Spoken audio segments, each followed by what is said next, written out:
Film की शुरुआत एक प्रयोग के दौरान एक भयानक वीडियो फुटेज से होती है। एक बेजान सुअर ऑपरेटिंग टेबल पर लेटा हुआ है, जबकि मेडिकल शोधकर्ताओं का एक समूह उसे वापस जीवित करने के लिए एक प्रयोग कर रहा है। वे सुअर में एक रहस्यमय सीरम डालते हैं और अपनी मशीन चालू करते हैं। हालांकि कुछ समय बाद सुअर अचानक जीवित हो जाता है और अनियमित रूप से चलने लगता है। मैं कहाँ हूं, लेकिन जल्द ही यह अपनी गतिहीन अवस्था में वापस आ जाता है। इसके बाद हम medical scientist Frank, project lead और उनकी मंगेतर जो से मिलते हैं, जिन्होंने अपने शोध में एक बड़ी सफलता हासिल की है। उनकी टीम में तकनीक के जानकार निको, दिमागदार स्टोनर क्ले और आकर्षक वीडियोग्राफर ईवा शामिल है, जो उनके प्रयोगों और जांचों का दस्तावेजीकरण करते हैं। साथ में उन्होंने लाजरस नामक एक अभूतपूर्व सीरम विकसित करने के लिए सहयोग किया है। इस सीरम को कोमा के रोगियों में तंत्रिका कार्य को संरक्षित करने और उस अवधि को बढ़ाने के प्राथमिक उद्देश्य से डिजाइन किया गया है, जिसके दौरान वे कर सकते हैं सुरक्षित रूप से पुनर्जीवित किया जा सकता है।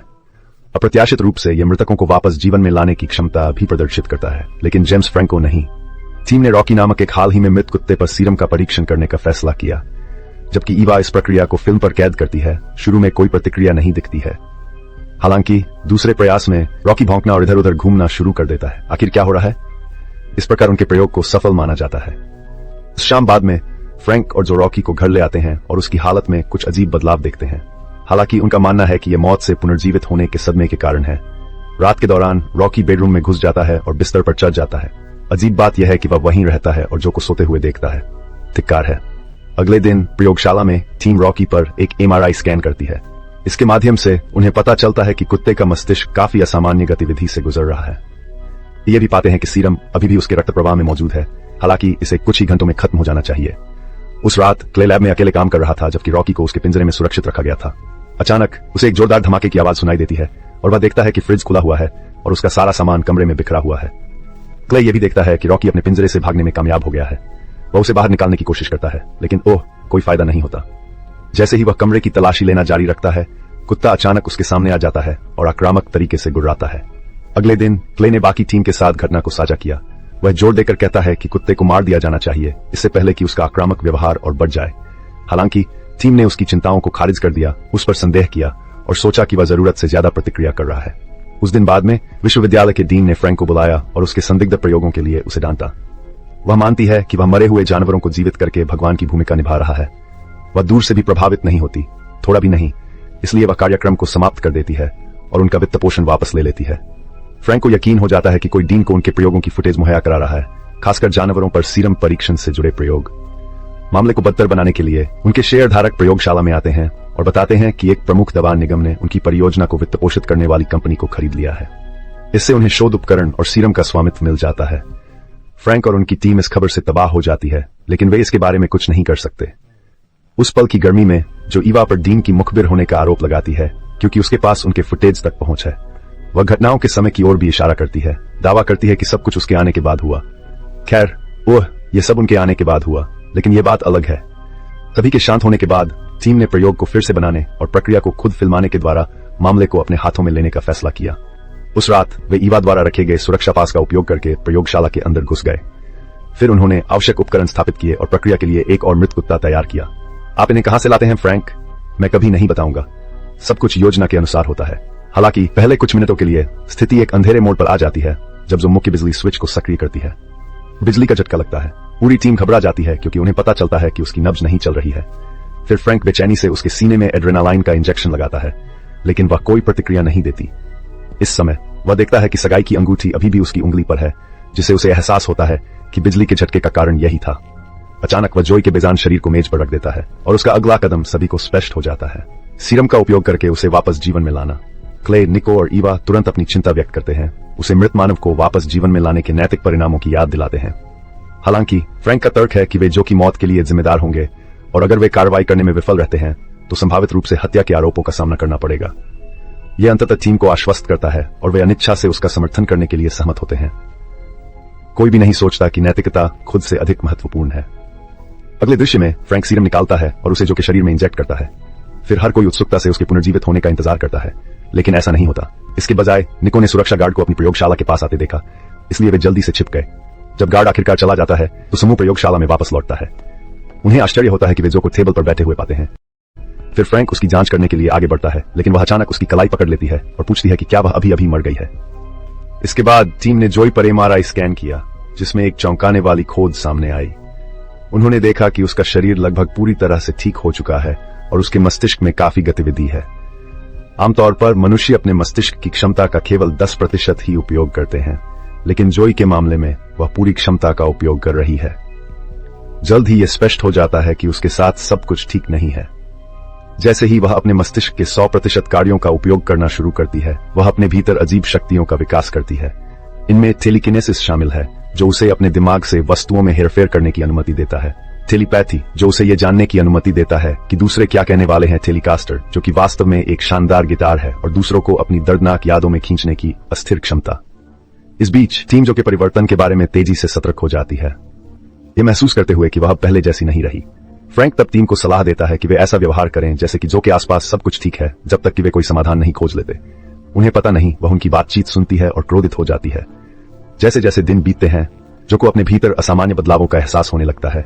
उसकी उंगलियों और इंजेक्शन वाली जगह पर बिना किसी कारण के अंधेरा छा जाता है, जबकि उसकी मौजूदगी में रोशनी अनियमित रूप से टिमटिमाती है। इसके अलावा उसे पता चलता है कि जब भी वह पानी के संपर्क में आती है तो उसे बिजली के झटके लगते हैं।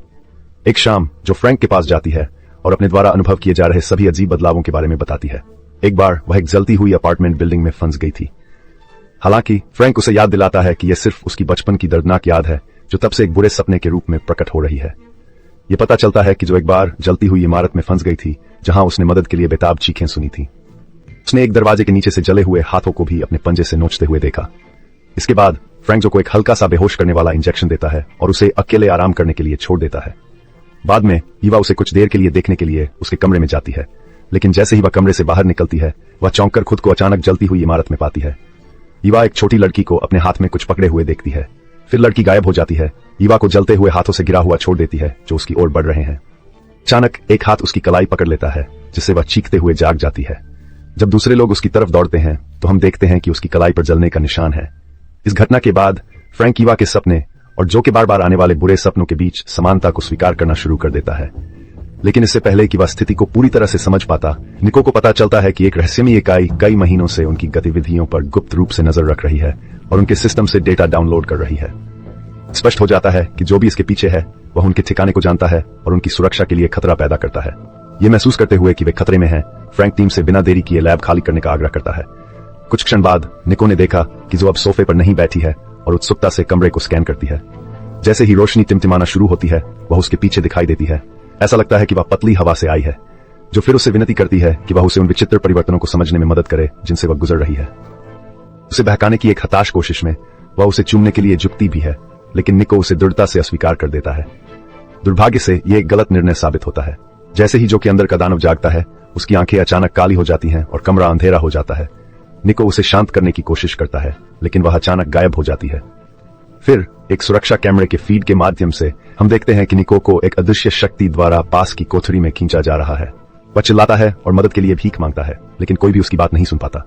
कुछ क्षण बाद जो वापस आती है और अपनी टेलीकाइनेटिक शक्तियों का उपयोग करके कोठरी को कुचल देती है, जिससे बेचारा निको बेरहमी से मर जाता है।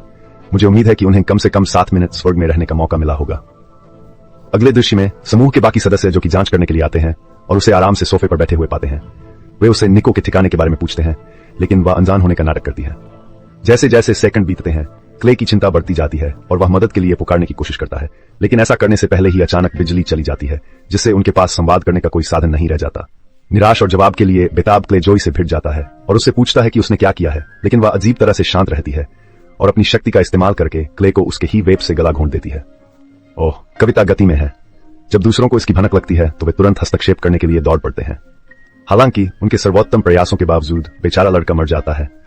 फिर फ्रैंक अपनी मंगेतर को देखता है और उसे डरावनी मुस्कान के साथ देखता है। इससे उसे अंततः एहसास होता है कि वह इस सब के लिए जिम्मेदार है। जब उसे उसके मस्तिष्क के 100% तक पहुंच मिली तो उसे एहसास हुआ कि वह कितना बेवकूफ था।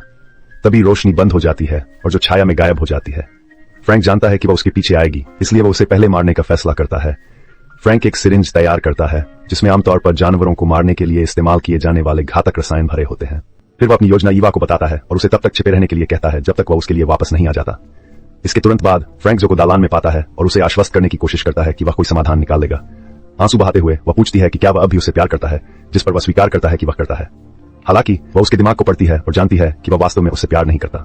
जो को एहसास होता है कि वह उसे किसी और के रूप में देखता है जिसे वह प्यार नहीं करता या अपने आसपास नहीं चाहता। गुस्से में आकर वह उसकी गर्दन पर घातक वार करती है जिससे वह तुरंत मर जाता है। फिर वह खुद को और भी मजबूत बनाने के लिए बचे हुए सीरम का इंजेक्शन लगाती है। इस बीच ईवा घातक रसायनों से भरी सिरिंज तैयार करती है जिससे वह जो को हमेशा के लिए खत्म करना चाहती है, लेकिन जैसे ही वह उसके पास पहुंचती है वह अप्रत्याशित रूप से जलती हुई इमारत में वापस गिर जाती है। वहां उसकी मुलाकात एक छोटी लड़की से होती है जो का ही एक रूप निकलती है। फिर लड़की उसे माचिस की एक किताब देती है और बताती है कि आग उसी ने लगाई थी।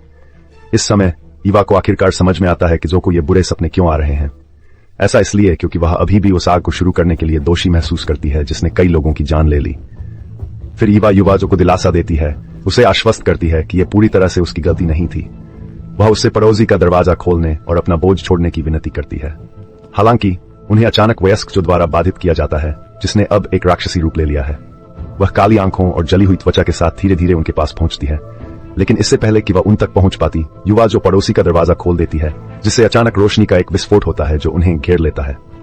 फिर हम वास्तविकता में वापस आ जाते हैं और पता चलता है कि ईवा ने जो की छाती में सिरिंज डाल दी है। बाद में उसे अपनी गलती का एहसास होता है और वह माफी मांगती है, लेकिन ईवा उसे एक और इंजेक्शन देती है जिससे वह प्रभावी रूप से मर जाती है। इसके तुरंत बाद पैरामेडिक्स और अग्निशामक दल सुविधा में भागते हैं। एक अग्निशामक ईवा के पास आता है और उसकी मदद करने की पेशकश करता है, लेकिन इस समय उसे पता चलता है कि जो का शव गायब है। घटनाओं के एक चौंकाने वाले मोड़ में यह पता चलता है कि अग्निशामक कोई और नहीं बल्कि भेष बदलकर जो है। क्यों? भागने की कोशिश करती है, लेकिन क्रूर वेश्या उसकी गर्दन तोड़ देती है जिससे वह तुरंत मर जाती है। इसके बाद जो फ्रैंक के शव को एक मेज पर लिटा देती है और उसे सीरम का इंजेक्शन लगाती है। वह अचानक जीवित हो जाता है जिससे फिल्म खत्म हो जाती है। इस तरह के और वीडियो के लिए सब्सक्राइब करें, चैनल की मदद करने के लिए नोटिफिकेशन चालू करें और लाइक करें। देखने के लिए धन्यवाद।